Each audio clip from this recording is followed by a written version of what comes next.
Welcome back to the Transform Your Mind to Transform Your Life radio, podcast, and television show. I'm your host, Life Coach Marina Young, and sitting in the guest chair today is Valerie Gangas. Valerie and I are going to be talking on the topic, how to find our true selves in the deep shift. Now, I didn't say the other word, it's shift. It's shift. So we are going to be talking about the same kind of thing, just we're saying it nicely. So stick around until the end because, you know, a lot of us go through shifts in life. And what Valerie's going to be teaching us, when something happens, then how do you shift into it? How do you become the new you? So welcome, Valerie. Thank you for having me. You're very welcome. All right. Well, we had a great conversation before the show, before we pressed record. So we were already bonding. So nice having you in the show. All right, let's give you guys a short introduction to Valerie. Valerie Gangas is a speaker, transformational life coach, and author who specializes in helping people gain a deeper understanding of who they are so they can generally thrive and unleash their magic more fully. She has worked alongside the David Lynch Foundation and Oprah Winfrey, speaking to large groups nationwide about meditation and the benefits of expanding consciousness, and has contributed to Tribe Global Spirituality and Health. Valerie is the author of In Deep Shift, Riding the Waves of Change to Find Peace, Fulfillment, and Freedom. In the book, Gangas walks readers through the journey from the moment when shift really hits the fan to return to the world as a changed human. She offers research-driven insights, stories, practices, and journal exercises to help embrace change as a gateway to awakening, reframe the hard times, and ultimately learn to become a natural shifter who can flow gracefully with whatever life throws at you. Yes, like I said in my introduction, we're all going to have stuff thrown at us. And, you know, the trick is to learn to bounce back or learn how to become a new human. So, Valerie, I always like to start off my interviews by understanding your journey to where you are today. Can you share your story of your own deep shift after the loss of your mother? I understand you struggled with depression and despair after that loss. Yeah, that was definitely like the big kahuna of deep shifts for my life when I lost my mom. Growing up, you know, I was a really happy, well-adjusted kid, you know, through my 20s, everything was fine. Now, when I was 20 years old, my mom was diagnosed with stage 4 breast cancer. She was definitely my best friend. I consider her my soulmate. And so when she was diagnosed, initially they gave her 6 months to live. And through what I consider a miracle, she got into a trial. We were at the University of Chicago. They got her into a trial and the medicine worked. So she ended up living for 14 years. But for 14 years, you know, it was many, many, many chemo treatments, radiation, surgeries. Like the cancer never went away because it was stage 4 and they never completely cured it. So there was like always something going on. And I felt like I was giving her as much of my energy as humanly possible. Like my goal was to keep her on this earth. So a lot of energy went to keeping her healthy and happy. And in the end, you know, she passed away. And I think all those years of pushing and pushing, like it finally just broke me when I lost her. And I got really sick. I was super depressed. I couldn't work. I wasn't leaving my house. I felt suicidal. It was very, very troubling time. I had never experienced that level of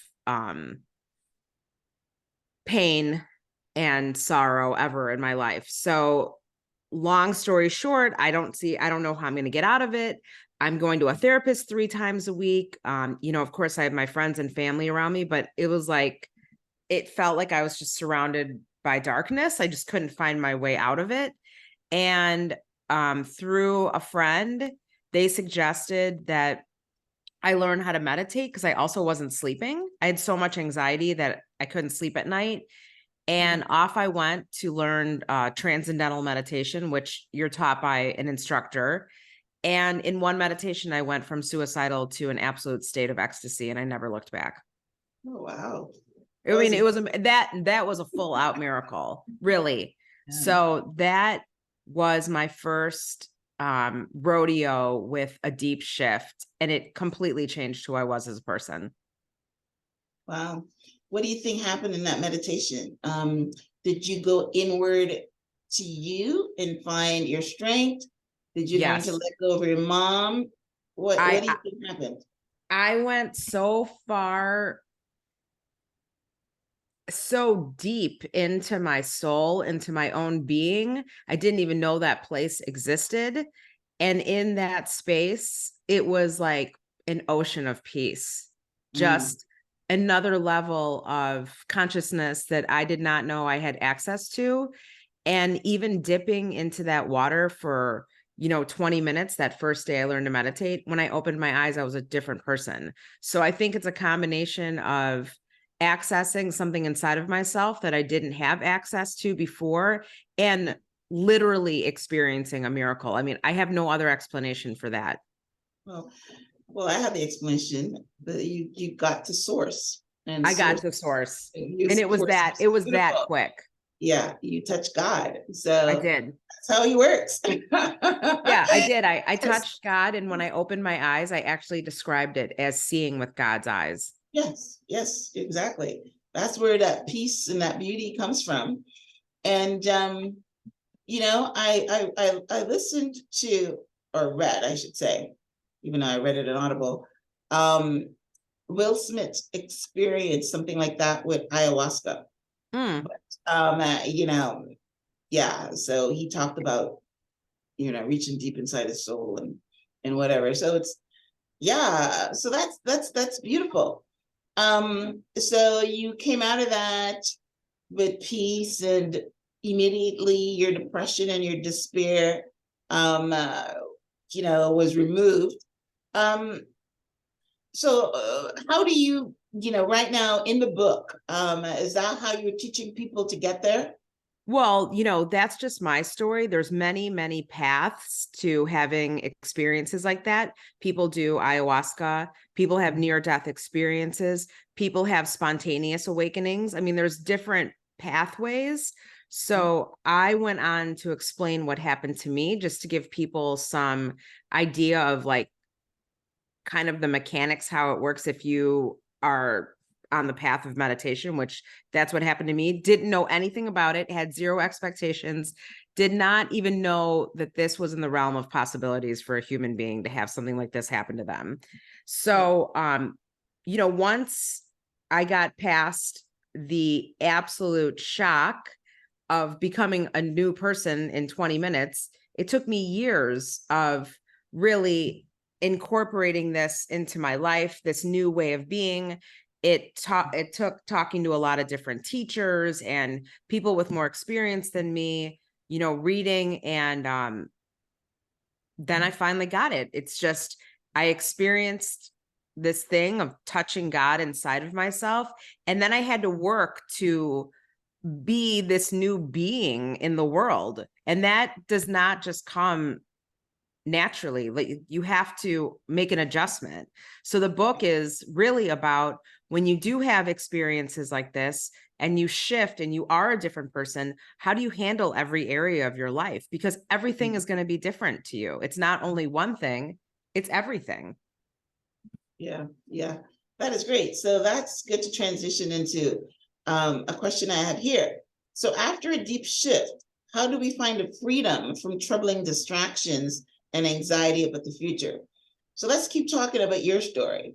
So, you love, and by the way, I have a really, really close relationship with my daughter. It's we're born in the same day, we're like soulmates, we're like, Mhm. and I can just imagine that, if something was to happen to me, she would have that same kind of response. So, and maybe she would have anxiety about the future as well. what happens when I need my mom kind of thing. So Mhm. how do you, how do we find freedom and learn to embrace the possibilities in our future? I think when you have an experience like this, you have a deeper understanding of the unseen world, questions that maybe you would have before you kind of already know the answers to them. It's not something that you can, learn in a classroom or read in a book. It's like an inner knowing that I think is built into all of our cells. And when you have an experience like this, you understand things like death.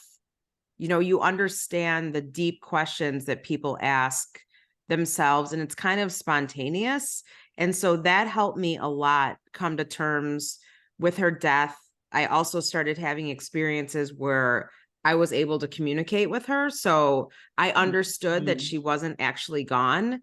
And that helped me tremendously. And these types of kind of supernatural, I don't even like to call them that, but they are supernatural experiences, became a more like common occurrence with me. So I didn't have the same questions that I used to have because I had a deeper understanding of like the mechanics of how everything was working.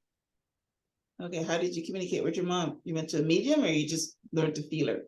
I Or started dreams. Yeah, she started coming to me in my dreams, but they were very, very clear dreams. It wasn't like your normal dream. She was giving me information. She was guiding me, and uh there was no, I mean, I had a vision of her with Christ. I mean, I had all sorts of things happen to me that were clear as day, so it's not even something I questioned. I just knew that I had kind of crossed over where I could communicate with her and other people that had passed away in my life. Wow. So your shift opened you up also to being, it shifted your energy a little bit in order Yeah. for you to be able to, in order for you to communicate. Because one of the things I know is that spirit has a higher frequency than us. In order for us Mhm. to communicate with them, either they have to lower their frequency or you have to raise yours. So I think what happened with you is because, let's keep going with what we're saying, you're able to touch God, your frequency changed. It did. That's beautiful.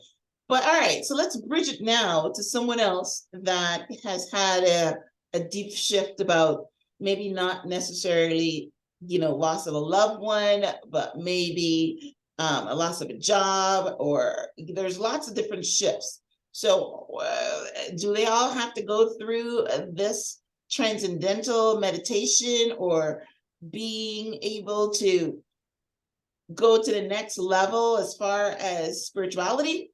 Or can they learn how to do the shift by, just accepting things that come to them? Tell me about that part. I think that all of these deep, now not little shifts, but these deep shifts that we all experience in our lives, and maybe it's only two times, three times in your entire life. I feel like they're tailor made for each one of us. And so if you are a person that is extremely attached to money, like, and you care about that more than anything, there's a good chance you're probably going to lose all your money. Or maybe you're going to get divorced, or maybe you're going to get cancer, or maybe you're going to lose someone you love. We're all different. There's 8 billion people in the world. So it's like something different's going to happen to each one of us, but it will, in a way, break us. I like the Mm-hmm. idea of like dying before you die. And I Mm-hmm. think when you lose everything, or you experience tragedy like that in your life, it breaks you in a way, and it breaks you open, and that's your opportunity to shine. Mm-hmm. Okay, that's true. Yes, yes, yes, yes. You And you die. don't have, it doesn't have to be meditation or anything like that. It's just the door has been open for you to walk through it and enter into a new existence. And it's up to you if you're going to take that route or if you're going to be destructive. Okay. So, all right. So, how can we become a natural shifter whenever life throws something at us? You mentioned quite a nice list there for a minute. You lose all your money. Are we shifting to understand that money is not all? Are we, walk us through, how do we become natural shifters, whatever life throws at us? I mean, at some point, I think that you don't even have to be thinking that much. You're being guided, and it becomes obvious to you that you're kind of being like pushed in a new direction. And you can either fight that or you can flow with your destiny. I mean, you can't fight God, you know? So I think part of this is learning to accept, surrender, and understand that like you really aren't in control. And I think after a while, you get really tired of getting batted around and you start to surrender a little bit. And I think that's when life becomes pretty magical because like my mom always told me, God has a way better plan than you could ever dream up in your own life. So let go and let God. Yeah, yeah, it's one of my favorite sayings as well. All right, so um, uh, tell us about your book, and maybe go into some details about how you teach people to ride the waves of change to find their peace, fulfillment, and freedom. By the way, that's what your book is called, In Deep Shift, Riding the Waves of Change to Find Peace, Fulfillment, and Freedom. So talk to us about how do we find our true selves in the deep shift, which is our topic today. I mean, I think unfortunately, as human beings, we're like a little bit dense. And so we have to really, you know, get knocked down to pay attention. And I think it's these situations in our lives that really make us stop and take a good hard look at our lives. That's when the change occurs. And at some point you do start to understand, like, wait, I am not driving the bus here. I have to let go a little bit. And then you start riding that wave because you kind of take what comes. You're not trying to control it. It's not controlling you. You're kind of in sync with the world, with the universe, what's happening. And you give your trust to something that's much larger than yourself. And that's when I think things get interesting. You become more peaceful. You're just in a flow with life. And I think that's, in my humble opinion, the best way to live, because then you're connected. You're just going along. There's no trying to control things. You're not going to win. You're not going to win. You can't stop life. People are going to die. People are going to get sick. You're going to lose your job. Things are going to happen. You can't control that. And the sooner you figure that out, the better. Okay, so that's basically your message. It's Acceptance, surrender, and using these opportunities to open your eyes and be like, okay, this is what's going on. And what I did before isn't working for me anymore. It's Okay. how we grow. It's how we learn. Okay. I didn't make the rules, but it just seems like that's how it unfolds in most people's lives. Yeah, that seems how it works for everybody. So tell us, why did you write your book, and what do you hope people to walk away with after reading? Um, I feel like this process can be pretty confusing, especially if you're surrounded by people that don't really understand what this is.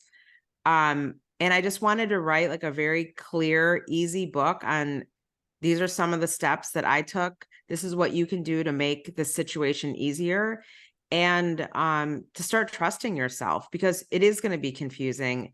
And there'll be people around you, like your close friends and family, that won't understand when you are a changed person. And that can be very overwhelming on top of trying to deal with like seeing the whole world in a different way. It's a lot. So I just wanted to help guide people a little bit and make them feel like, okay, well, there's one person in the world that understands this. God, I'm sorry. God, that's the one Well, person. yeah, God understands. But for me, I understand. I went through it, and it's like I can clearly write about it. It feels now Oh, I've had 11 years or almost 12 since this occurrence, and I feel like I have a really good handle on this process. And okay. I just felt like I could help people, so I gave it a shot. Well, that's good. So awesome. So you talk about the steps that they can go through, and the deep shift when shit hits the fan. I love Yep. that. All right. So how can listeners get a copy of your book, connect with you, give us your website, if you're in social media? My book is in all bookstores, Barnes and Noble, smaller bookstores. It's on Amazon. My social media and my website is just my name, ValerieGangas.com. I'm pretty active on Instagram. And yeah, just Google my name and there I am. All right. So your social handles are your name. Well, that's Yep. easy. Easy. Okay. That's how I All like right. everything. Easy. Awesome. All right, guys. Well, listen. So today we were talking about how to find your true selves when, the deep shift, or, when shit hits the fan kind of thing. So, like Valerie said, it could be, her shift happened when she lost her mom, and she stumbled onto transcendental meditation. But the outcome of all that is that her shift happened when she went inside.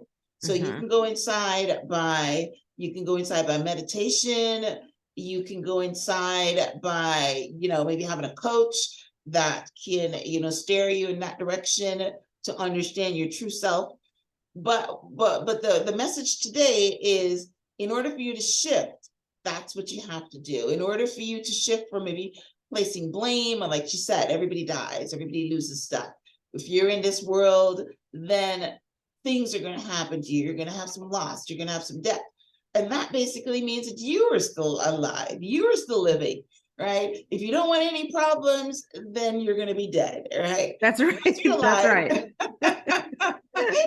That's Once a you're great alive, way of putting it. Yes. yes, that's right. Right. Yeah, that's one of our sayings. You don't want any problems, then you go 6 feet under, right? 6 feet under. So, but yes, so that is one way for you to make the shift, right? And I mean, a lot of you are not going to experience transcendental meditation, but any kind of meditation, music, anything that allows you to feel and to connect with yourself, connect with source, connect with God.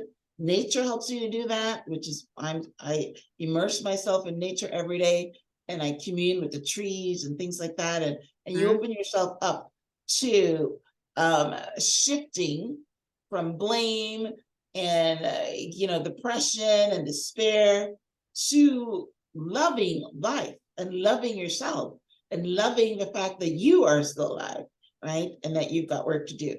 100%. Yes. So I want to thank Valerie for coming on the show today and just expanding our consciousness on that when things happen to you, that is your time, as she said, to open up. A lot of times in my country, they say God sometimes breaks you down before he builds you back up, or you have to break it down. So when things happen and you feel that you're broken, then that is the time for you to see what comes out. And that's when you're able to make that shift. Yep. So thank you, Valerie, for coming on and telling us about your book, In Deep Shift, Writing the Ways of Change to Find Peace, Fulfillment, and Freedom. Go ahead and pick up a copy of Valerie's book on Amazon and wherever you get your books. And also you can, like she said, her website is her name, ValerieGangas.com. Follow her on social media. I'm pretty sure she probably gives out some little tokens on you to be a natural shifter, right? Yep. Yes. Which is your message, right? Which is your message. All right. We one of the things before we wrap up is that you talked about Oprah Winfrey. How did we miss that? You talked with Oprah Winfrey, and you said that Oprah Winfrey loves your teaching on consciousness. You want to share that with us before we wrap up? Yeah, so it was just the timing of it all. When I learned to meditate, my meditation teacher was connected to the David Lynch Foundation. It's a foundation that brings meditation to like veterans and people that need it that maybe can't afford it. And at the time, Oprah had decided that she wanted her Chicago location, New York, and Los Angeles, everybody learn how to meditate. She had learned, she really liked it. And so she wanted to bring it into the company. And again, I wasn't working when I learned to meditate, and I had such a profound experience that my teacher asked me if I would like to work with them at the studio. And at first I said no, and then I thought about it, and then I ended up saying yes. And I worked there for 2 years. So I was basically on hand to talk to people before they learn to meditate and then after they learn to meditate, because people were having shifts in consciousness, maybe not to the level that I did, because not everyone was at that level of despair. So but there was definitely changes happening, and I would talk to all the staff members and lead the meditations, and just was basically on hand as a person to talk to. And at the same time, I was going into other corporations. We were at medical schools. There was tons of people learning this type of meditation. And then I did, all my speaking events and ended up writing my first book. So that was kind of like, I just fell into it. Again, it was like, it showed up, I said yes. And then it was like, not only do I have a new life, I have a new career and a new path. So that's, Do you teach it right now? Do you teach transcendental meditation? I never became a teacher. Okay. I just talk about it and the experiences you can have. And I always tell people this meditation found me and it worked for me and it was great, but like, you have to do what's right for you. Like, it just showed up in my life and I said yes, but something else might show up in your life. And as long as you pursue something, like, the only way out is in, right? You have. Oh, I love that. That's Yes, it. it is very true. It's true. That's it. So whatever you need to do that's right for you, like, just do that thing. I'm not married to one thing or another. This is just what happened to me. Yes, yes, yes. And it shifted you. And yeah, hey, what you learn, you teach, right? That's So right. that's great. That's a great way to wrap up the show by the only way out is in. Gosh, Yep. I love That's that. it. No, there's nowhere else to run. That's it. Yes, yes, yes, yes, yes. Okay. All right, guys. Well, listen, thank you for tuning in to this week's episode of To Transform Your Mind to Transform Your Life. Thank you, Valerie, for being on the show and expanding our consciousness about meditation, the deep shift, how to shift when, shit hits the fan, as we want to say, and learn to go in, to go inwards. That's it. You'll be amazed at what you'll find. A lot. You'll find everything. Yes, not all of us is going to be able to touch God, but we can get close, right? Mhm. Yes, we can get close. All right, guys. Well, listen, thank you for tuning in. Valerie, any last words? Just thank you for having me on the show, and thanks for a great conversation. Yes, you're very welcome. All right, guys, listen, if you're listening to this on iTunes, we'd love for you to rate and review. If you're watching this on YouTube, we'd love for you to subscribe. And until next time, namaste.